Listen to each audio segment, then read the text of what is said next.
Throughout the centuries, this centrality of Africa in global civilization has been overshadowed by systematic campaigns of jealousy, erasure, and appropriation.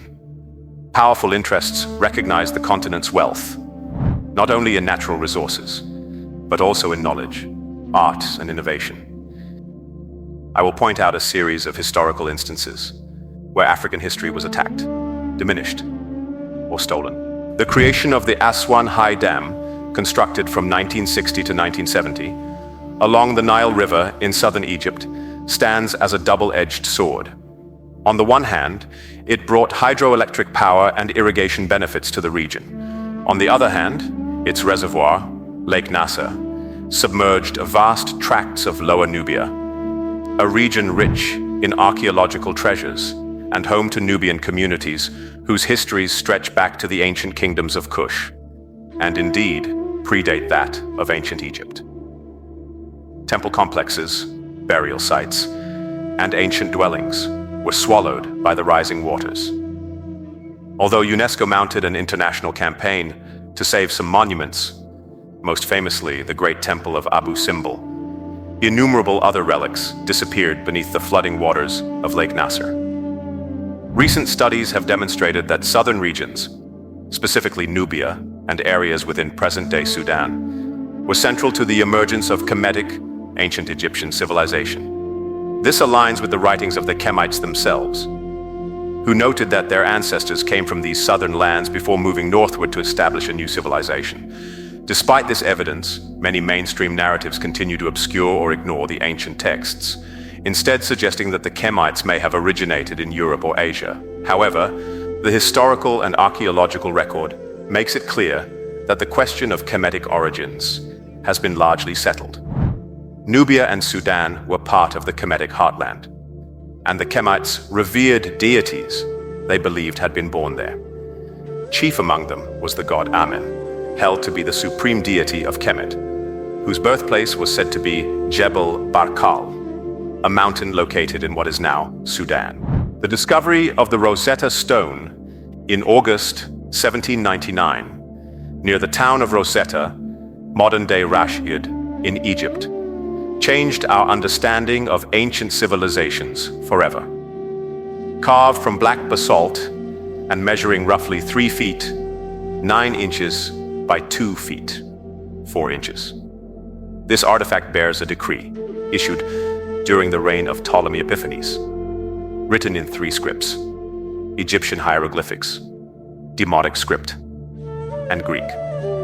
By featuring the same text in these 3 languages, the stone served as the essential key for scholars, most notably Thomas Young and Jean-François Champollion, to unlock the secrets of hieroglyphic writing by the 1820s. This breakthrough not only illuminated a forgotten language, but also bridged centuries of cultural gaps, transforming our understanding of ancient Egypt. However, while the Rosetta Stone helped reveal Egyptian hieroglyphs, our grasp of neighboring Nubia's Meroitic script remains incomplete. The sinking of large parts of Nubia under Lake Nasser, following the construction of the Aswan High Dam, may well have submerged or destroyed artifacts that could have provided a similar Rosetta Stone for the Meroitic script. Had a comparable inscription survived, a text inscribed in Meroitic alongside a known language, it could have given researchers the same advantage Champollion enjoyed for Egypt. Instead, entire archaeological sites remain underwater, and crucial pieces of evidence that might have furthered our knowledge of Meroitic have been lost, potentially forever.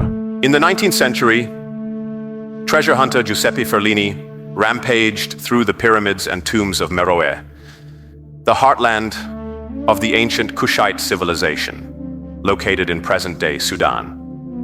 Kush existed contemporaneously with ancient Kemet, that is, ancient Egypt, and interacted with pharaonic dynasties on equal footing. Ferlini blew the tops off at least 40 pyramids in his quest for gold and valuables, causing irreparable harm to Nubian archaeological heritage. The Kushites played a major role in shaping cultural and political dynamics in northeastern Africa, including brief periods of dominion over Kemet itself. Ferlini's dynamite robbed us of invaluable clues to that era. Jack Johnson became the first African-American world heavyweight boxing champion in 1908, a revolutionary achievement in the face of virulent racism. Yet his triumphs were met with orchestrated attempts to discredit and bury his legacy. Early film reels depicting his victories and life story were heavily censored or outright banned in certain places, due to fears they would undermine white supremacist ideologies. Johnson's larger-than-life persona and defiance of racial norms threatened a society intent on preserving myths of black inferiority. One of the most blatant forms of cultural theft occurred when European powers looted African art and religious artifacts, carting them off to distant museums and private collections. The ancient ruins of Great Zimbabwe, located in today's Zimbabwe, are a testament to a once thriving civilization that flourished between the 12th and 15th centuries. Among the most captivating discoveries at these archaeological sites are the Zimbabwe birds, beautifully carved stone sculptures believed to have served as totems for the Shona people, the indigenous community responsible for building Great Zimbabwe. Each bird is thought to represent a ruler of this remarkable civilization, and the fish eagle, known as Hungwe in Shona, is particularly significant. It not only stands as a national emblem of modern-day Zimbabwe, but variations of this same symbol have appeared in other ancient African civilizations, including those of Kemet, Mali, Somalia, and Madagascar. By highlighting their shared artistic and spiritual connections, the Zimbabwe birds demonstrate the deep roots and broad cultural impact of African societies throughout history. Sadly, 8 of these sculptures were looted from the ruins. However, 7 have been returned to Zimbabwe since 2003. One of the recovered birds had traveled a long and twisting path. After being sold by a German missionary to the Ethnological Museum in Berlin in 1907, it was transferred to Leningrad during World War II, and only many years later found its way back to Zimbabwe. The 8th sculpture still remains in the former bedroom of British imperialist Cecil Rhodes in Cape Town, South Africa, a museum today. Although 4 other birds were returned from South Africa in 1981, shortly after Zimbabwe gained independence. The last sculpture has yet to be repatriated. The British punitive expedition of 1897, in a campaign against the Kingdom of Benin, in present-day Nigeria, resulted in British forces looting thousands of exquisite bronze plaques and sculptures, collectively known as the Benin Bronzes. The Yoruba city-states, famous for their sophisticated brass and terracotta art, also saw their heritage taken and displayed without consent. To this day, many African nations demand the return of these treasures. Burning temples in Kemet, Egypt. The ancient civilization of Kemet was not always overshadowed by foreign rule. However, Roman occupation changed the religious and cultural landscape drastically. Under Roman rule, many temples dedicated to ancient Egyptian deities were either defaced, repurposed for Roman worship, or destroyed in the process of consolidating power. With Roman imperial forces came the suppression of local beliefs, ultimately contributing to a shift in the religious dynamics of the region. Long before the Romans arrived, the Assyrian Empire waged war against Thebes, one of the most illustrious cities in ancient Egypt, located in Upper Kemet. Conquest by Ashurbanipal, around 663 BCE, saw Assyrian forces attack and loot Thebes, known for its grand temples such as Karnak and Luxor. Thebes was a spiritual and cultural hub. Its sack devastated the local population and damaged countless inscriptions, temple carvings, and artistic legacies. From the earliest ironworking in ancient Africa to the countless inventions of the modern era, Africans and people of African descent have consistently pushed the boundaries of science and technology. Yet, their achievements have often been downplayed or credited to others. Granville T. Woods, Elijah McCoy, and Lewis Latimer.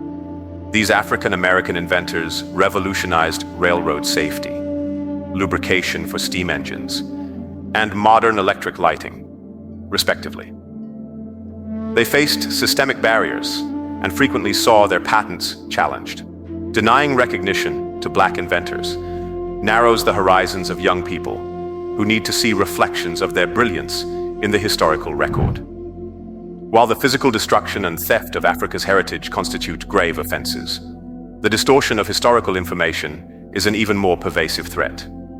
When those in power control research, funding, museums, and curriculums, they can choose how or whether to present Africa's foundational role in global civilization. Films like the original Birth of a Nation, 12 Years a Slave, and the Mummy franchise may contain kernels of real events, but often shroud them in sensationalism or Eurocentric framing. Many textbooks gloss over or sanitize the brutality inflicted by colonizers, whether it be Christopher Columbus's crimes against indigenous peoples or the grim realities of the transatlantic slave trade. Meanwhile, Africa's achievements, from the scholarly heights of Timbuktu to the engineering marvels of ancient Kemet and Nubia, are relegated to the backwaters of global history.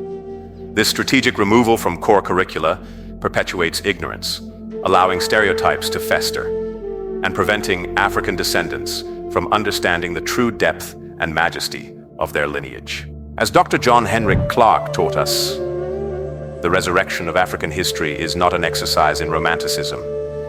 It is a moral and intellectual imperative. To restore stolen artifacts, to protect ancient manuscripts, to document the contributions of unsung heroes, these acts are not mere historical housekeeping, but sacred obligations to future generations. Young minds deserve to learn of Mansa Musa's fabled wealth, of Queen Nzinga's unyielding resistance to colonial powers, of the Swahili Coast's intricate trade networks, and of the Ethiopian empires that stood unconquered for centuries. We are the heirs of a great and mighty legacy. It is our duty to nurture it, protect it, and pass it on, unhindered and unbroken, to those who come after.